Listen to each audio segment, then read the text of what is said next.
оқушылар, саламатсыздар. Бүгінгі сабаққа қош келдіңіздер. Жалпы бүгінгі сабағымызда осы тараулар бойынша сабағымызды бастаймыз. Ой қозғау, мағынаны тану, есептер шығарамыз. Енді бүгінгі сабағымызды ой қозғау дейді, кішкене серпіліп алайық. Мына жерде осындай фигуралар беріп тұр. Қандай фигуралар балалар? Үшбұрыш, шеңбер, төртбұрыш. Енді басы тапқа үшбұрышты қосқанда 30 шығып тұр. Келесі үшбұрыш пен шеңберді қосқанда 18. Мына шеңберден төртбұрышқа келгенде 2. Мына жерде жауабын айтамыз. Кім біледі?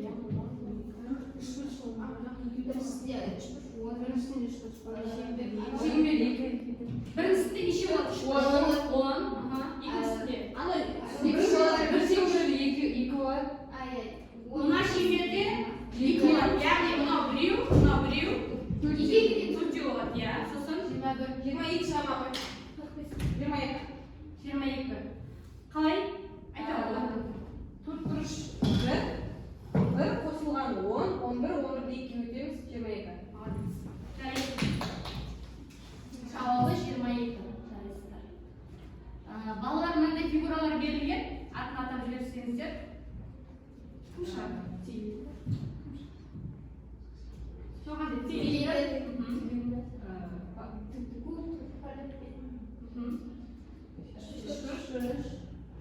Квадрат. Ой, шашы.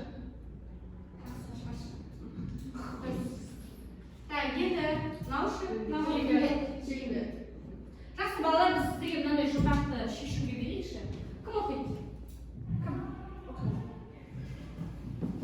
Қыздары қазақтың сәукеле деп киген, күлдіргілер де киеді.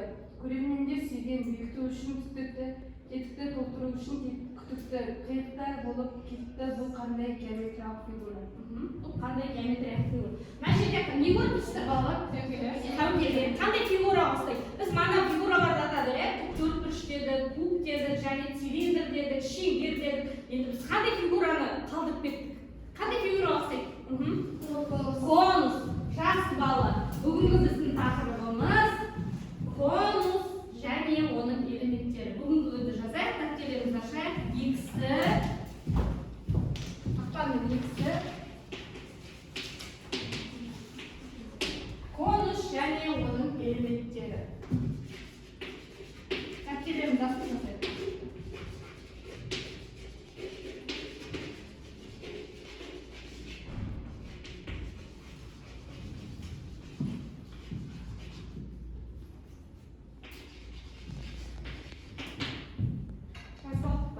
Бүгінгі сабағымыздың мақсаты конустың анықтамасы, оған оның элементтерін білу, конусты жазықтықта кескіндей білу, және айналу денелерінің, яғни цилиндр, конус, қиық конус, шар элементтерін табуға есептер шығару. Бүгінгі сабағымыздың мақсаты осы.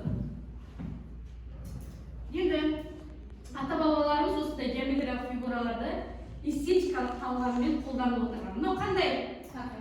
Папия. Мынау қандай? Сәукеле. Алтын адамның бас киімі. Ол неге ұқсап тұр? Яғни біздің бүгінгі тақырыбымыз конусқа ұқсап тұр. Жарайсыздар балалар. Бұл не деп ойлайсыздар? Білеміз ғой, біздің қазағымыздың үйі. Бұл да бізде конусқа ұқсайды. Жалпы конус деп отқанымыз гректің конус деген сөзінен аударылған, яғни шыршаның дәні деген мағынаны білдіреді. Адамдар конуспен баяғы заманнан бері таныс. Конус жалпы айналу денесі, міне айналу денесі деп отқанымыз, айналып тұр, көресіздер ме? Яғни тікбұрышты, үшбұрышты, оның катеті, тікбұрышты, үшбұрыштың балалар қандай қабырғалары бар? 2 катеті және гипотенузасы бар. Яғни оның катеті арқылы өтетін өскен айналдырса, онда бізде айналу денесі конус деген шығады. Міне айналғандағы көрінісі, яғни мына тікбұрышты, үшбұрышты, яғни мына катетінен айналдырса, онда бізде қандай фигура шығады деді? Конус шығады. Конусымыздың төбесі, бүйір беті, табаны, конустың өсі бар. Енді бізде бұлай айналып тұрғанда мана айттым ғой сіздерге айналады дегенде конустың мынау нелері болады? Жасаушалар.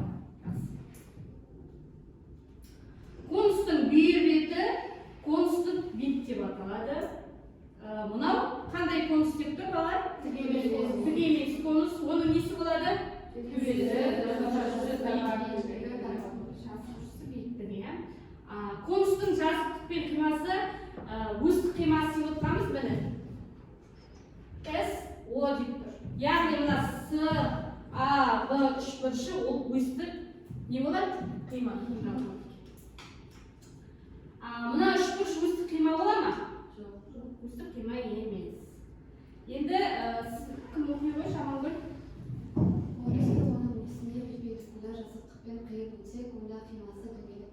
Яғни оны өсіне перпендикуляр қиып өтсек, онда ол дөңгелек.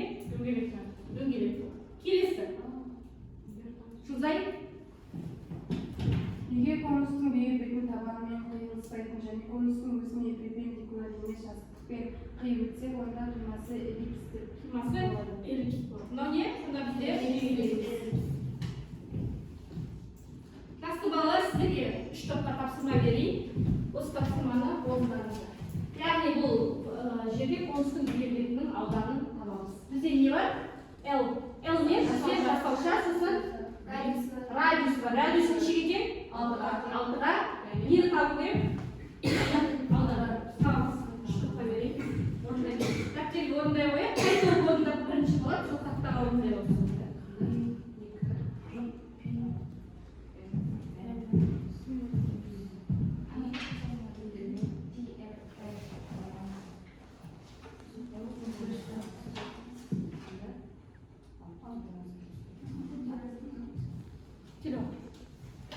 Siz birinci orada alacaksınız ki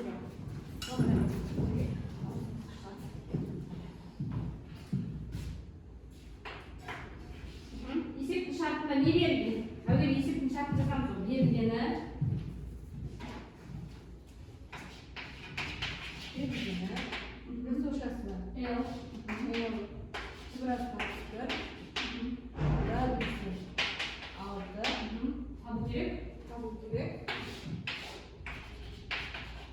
Бүйір бетінің ауданы. Әуелі бүйір бетінің ауданы құрылмасы туралы.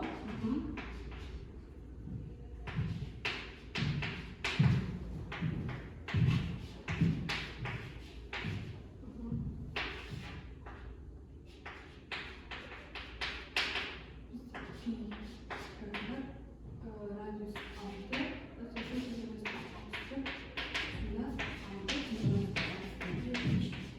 Жақсы, молодец, жарайсыз. Отыра қойыңыз. Сіздер қандай топтар, қандай не бересіздер? Бағалайсыздар. Мына топтар. Өте жақсы. Рахмет. Келесі балалар, мынандай есеп берейін. Конустың биіктігін табу керек. Бізде радиус бар, ауданы бар. Биіктік табайық. Сіздерге бере қойайын. Жүкті жұмыс орындай қойыңыз. Сіздегі жүкпада берейін. Орындарыңыздар. Сіздерге де, екеуіңізге орындай қойыңыздар.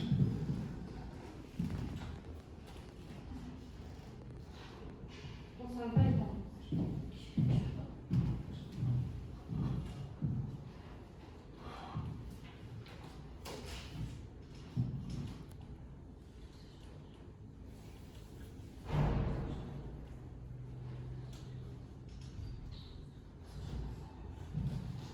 Не берілген? Ауданы берілген. Нешеге тең ауданы? 14-ге тең. Радиусы. Балалар, радиусы 4 болса, диаметрі неше болады? 8.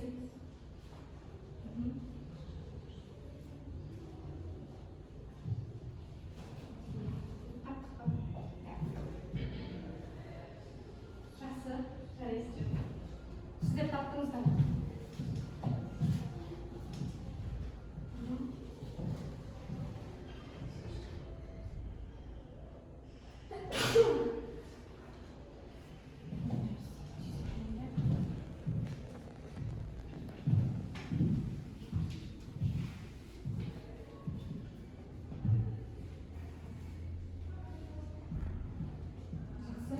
Мына топ болған екен.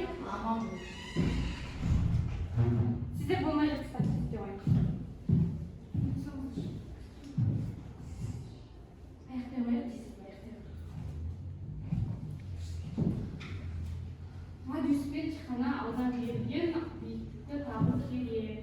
Формуласын жазайық.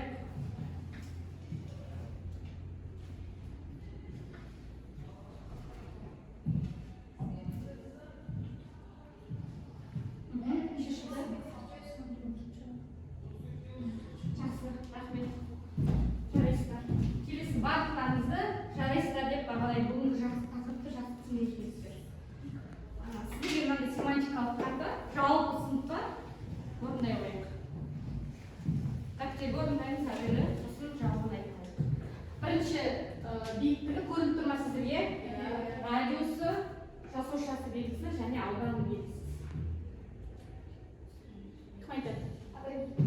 Ben айтамын. Біріншісінде жасаушысы Биіктігі берілген, иә, неше? биіктігі берген Қалай берген биіктікті? радиусы берілген 8 сантиметр. Жасаушысы 17-ге тең болады, ал табан ауданы 64-ге тең болады. 64 пи. Пи бар, иә? Дұрыс айтасыз, пи бар. Келесі.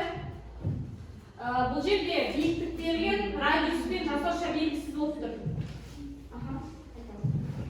Биіктігі 3 сантиметр, табан ауданы 16 сантиметр квадрат берілген. Радиусы 4 сантиметр болады, жасаушысы 5 сантиметр. Жақсы, рахмет. Келесі. Біреу ал. Сізді айтсаңыздар.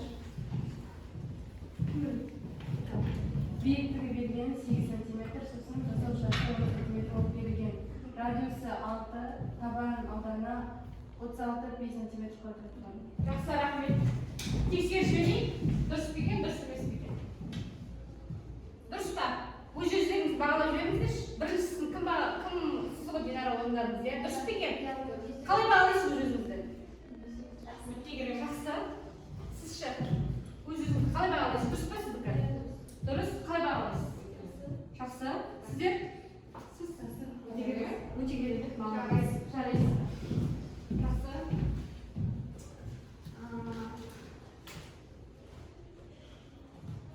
Так, сіздер бағалап жібердіңіздер ғой мен, иә? Бүгінгі сабақты тақырыпты түсінгеніміз үшін қалай бағалаймыз? Мынандай ұпайлар берілген.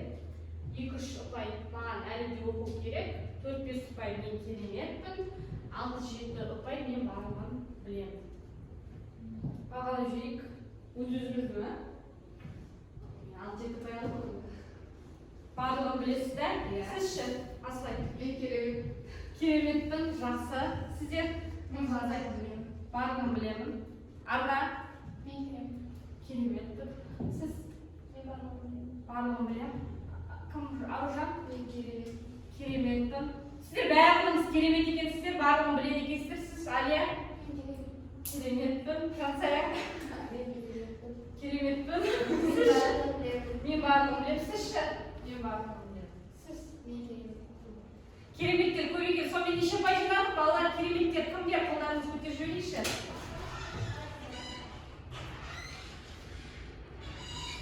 Мен барлығын білемін деген кімдер екен? Маған әлі оқу керек ешкім жоқ па сонда?